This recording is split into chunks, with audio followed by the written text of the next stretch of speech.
I'm Jimmy Lee's father, Jimmie J. Lee, the Ole Miss student that's been missing. I'm calling and reaching out to anyone that could have any information to help in his return.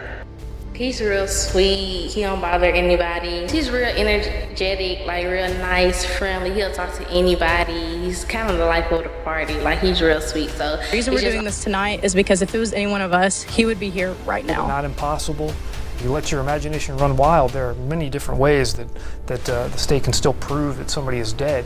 On July 8, 2022, a vibrant young man vanished without a trace.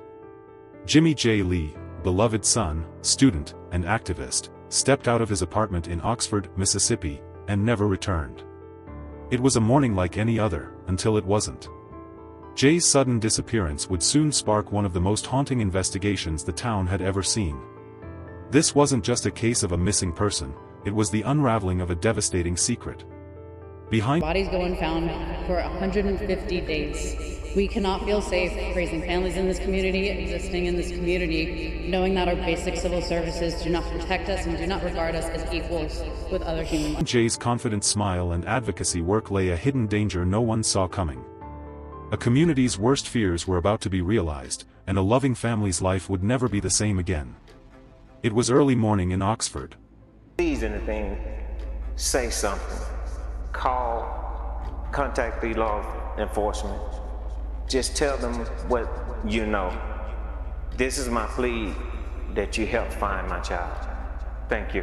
Jay walked out wearing a silver robe, gold cap, and gray slippers, an outfit chosen with casual confidence, not urgency. He left behind everything, his phone, wallet, dog. It made no sense. By 6:03 a.m., his phone went dark. No posts. No calls. The silence was terrifying. Friends began calling.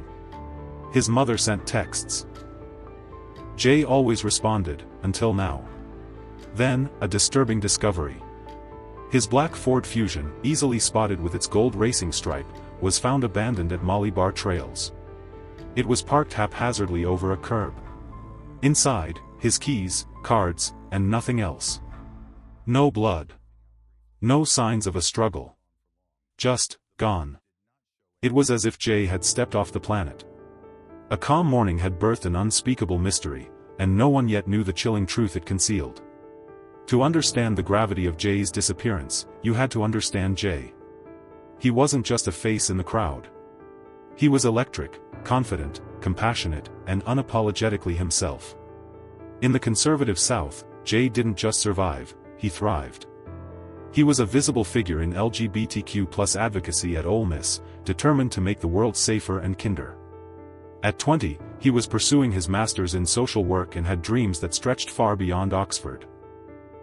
He called his mom multiple times a day, adored his little dog Lexus, and had a magnetic pull in every room he entered. His absence wasn't just noticed, it echoed. Candlelight vigils, posters, social media movements, everyone wanted answers.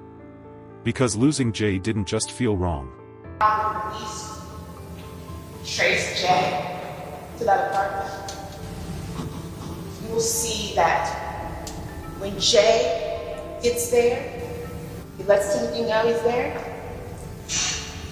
But right before Jay gets to the apartment, when he's headed over, right before he gets there, just mere minutes, Timothy searches how long does it take to strangle someone.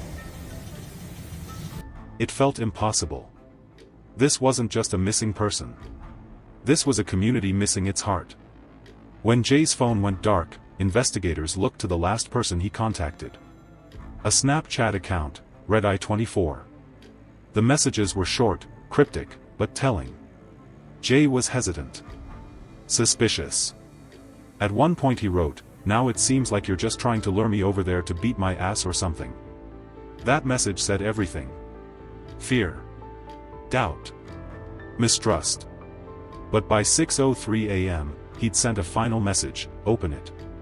Then nothing. Snapchat's auto-deleting system made it hard to trace further, but they followed the email behind the account. It belonged to Timothy Herrington Jr., a 22-year-old Ole Miss graduate. It was the first crack in a wall of secrecy. Why had Jay gone, despite his instincts? Who was Timothy? And what happened inside that apartment that morning? The clues were growing darker. Once Timothy Herrington Jr. was identified, things escalated quickly. Investigators uncovered that just minutes before Jay arrived at his apartment, Timothy Googled, "How long does it take to strangle someone?" It wasn't random. It was premeditation. Surveillance cameras showed Jay's car leaving Timothy's complex at 7:30 a.m., but the driver wasn't clearly seen. Then Timothy shows up at Walmart buying duct tape.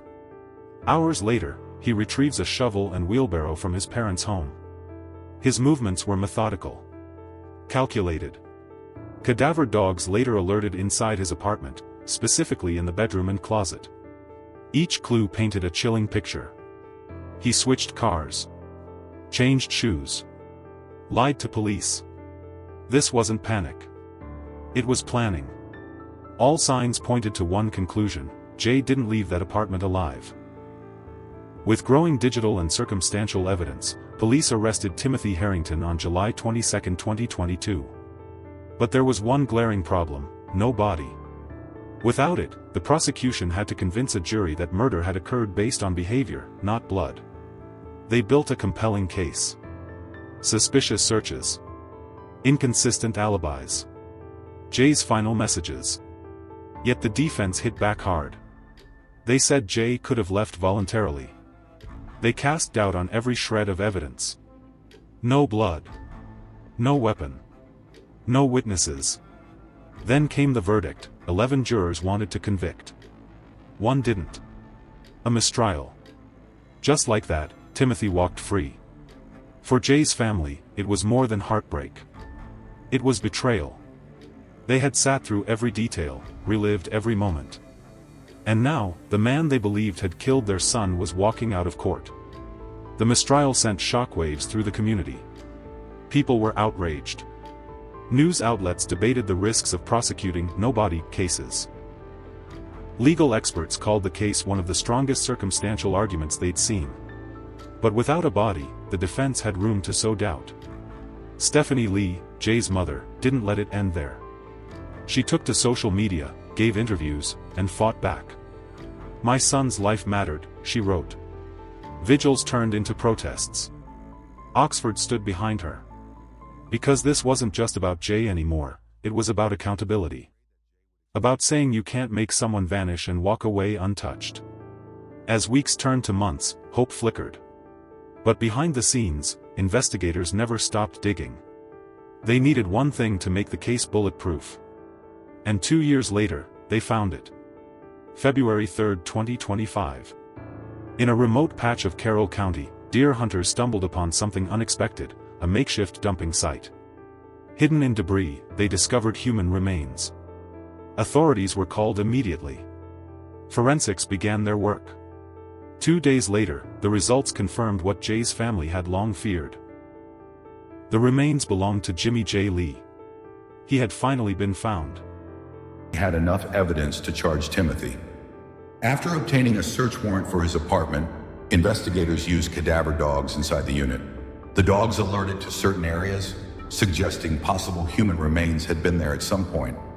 On July 22, 2022, Timothy Herrington was arrested and charged with murder.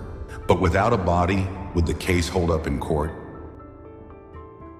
After over 2 years of anguish, the truth had surfaced. The autopsy confirmed signs of strangulation, just as investigators had suspected. The digital evidence. The duct tape. The shovel. Now, they had the missing piece. Within days, prosecutors re-indicted Timothy Herrington, this time for capital murder and tampering with evidence. The defense's main argument, "There's no proof he's dead," was gone. And with it, Timothy's last chance at plausible denial. With Jay's body now recovered, everything changed. The case no longer relied on theory. There was proof. Concrete. Physical. Irrefutable. The state is now preparing for a second trial, and this time, the stakes are higher. Prosecutors are considering seeking the death penalty. No more room for doubt. No more mistrials. Jay's family, while heartbroken, finally feels the wheels of justice turning. What was once a painful mystery is now a solvable crime. And this time, they believe the truth will win. Jay Lee was bright, bold, beautiful. He had dreams that stretched farther than Mississippi's borders. And he had love. So much of it. Someone tried to silence that light. But they failed. Because now, Jay is heard. And this time— No blood. How do we know there's been a murder committed? There's nobody, there's no gunshots heard. I mean, nobody has seen a struggle or heard of a struggle. So how do we know that someone is dead? And how do they know that Timothy Herrington— in the manner in which you conducted yourself. I'm not passing judgment on the guy. Those are facts. Things that occurred in his life, it was not unusual for me to be going out in the middle of the night. I think evidence going to show. I didn't make these things up. Your trace evidence whatsoever. They don't have one scintilla that means anything in legal terms. First of all, that a death occurred in Fayette County if it did occur. Second of all, any trace evidence in his apartment, 0. I'm not saying speculatively, it is their proof that a crime was ever committed inside our client's apartment, or in the parking lot, or in his car, or JD's car, nowhere.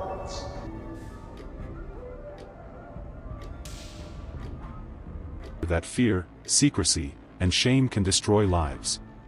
But it's also a testament to a community's strength, a mother's fight, and a young man's courage. If you know something, say something. Because silence protects no one. Justice isn't automatic, it must be demanded, pursued, and fought for. Jimmie J. Lee mattered. His life mattered. And now, as the second trial approaches, the world will be watching. May his story never be forgotten. And may his name echo, not just in pain, but in purpose.